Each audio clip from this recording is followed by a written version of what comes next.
Iran, Israel, America के युद्ध को 30वें दिन में एंट्री मिल चुकी है। ट्रंप कह चुके हैं कि वो युद्ध जीत रहे हैं, लेकिन जब युद्ध जीत ही रहे हैं तो ईरान का कहना है कि ऐसा युद्ध कौन सा जीतना जिसमें हम आपसे कह रहे हैं कि आप और हम टेबल पर ही नहीं हैं। इनके अब्बास अरागची विदेश मंत्री कहते हैं, युद्ध जीतना शायद इसे अमेरिका कहता हो, हम नहीं। जब आप युद्ध करने के लिए हमसे पहले सरेंडर करने की मांग करते हो और अब सरेंडर के स्थान पर आप नेगोशिएट करने की बातें करते हैं, तो इसे अमेरिका का जीतना नहीं, ईरान का जीतना कहेंगे, क्योंकि आप ईरान को कह रहे हैं कि नेगोशिएट कर लीजिए कि युद्ध रुकने के लिए आपको क्या चाहिए। ईरान लगातार अपडेट में जिस तरह से इन दिनों बॉम्ब गिराने लग रहा है, अपनी तरफ से क्लस्टर बॉम्ब्स इजराइल पर जो गिरा रहा है, उनकी तस्वीरें बाहर आ रही हैं। मिसाइलों पर धन्यवाद भारत लिख करके इजराइल पर गिराई जा रही हैं। अमेरिका के ठिकाने जो पश्चिम एशिया के अंदर बने हैं, उन पर टारगेट किया जा रहा है। ऐसे में अमेरिका कुछ बड़ा करना चाहता है। बड़ा करना चाहता है तो फिर समय लेना था। शुरुआती 5 दिन लिया।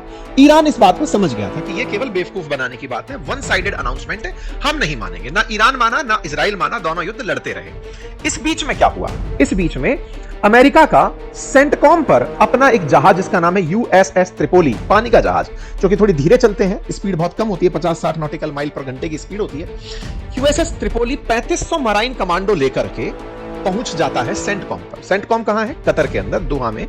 त्रिपोली पहुंचता है, अचानक हेडलाइंस बनने लगती हैं कि साहब 50,000 प्लस 3500 हो गए। इसका मतलब यह है कि अब अमेरिका ने अब तक के 20 साल के इतिहास में सबसे बड़ी फौज यहां पर पहुंचा दी है। ईरान के अखबार में हेडलाइन छपती है, वेलकम टू हेल, नर्क में आपका स्वागत है। इसके साथ साथ इनका एक जहाज बॉक्सर और 2 अदर जहाज भी पूरे एम्यूनेशन आर्म्स लेकर के इस क्षेत्र तक पहुंच चुके हैं, कतर के अंदर पहुंच चुके। और धरती पर यह रहा आइलैंड, इसका नाम है खर्ग आइलैंड। खर्ग आइलैंड समझिए कि अगर ईरान का ताज है, ईरान ताज है, तो उस पर लगा हुआ यह कोहिनूर है।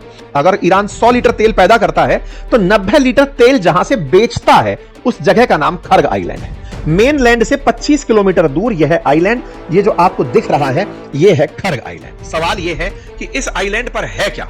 तो साथियों, यहां पर ये जो आप देख रहे हैं, ये असल में टैंकर्स हैं। ये टैंकर्स स्टोरेज हैं जिनमें तेल को स्टोर किया जाता है। 3 करोड़ बैरल यहां पर तेल स्टोरेज है। आप सोचिए कि दुनिया में सबसे ज्यादा तेल अगर रखने वाले देश हों तो वेनेजुएला नंबर 1, सऊदी नंबर 2, तीसरे नंबर पर ईरान ही तो आता है। और ईरान का 90% तेल इस खर्ग आइलैंड से बाहर निकलता है।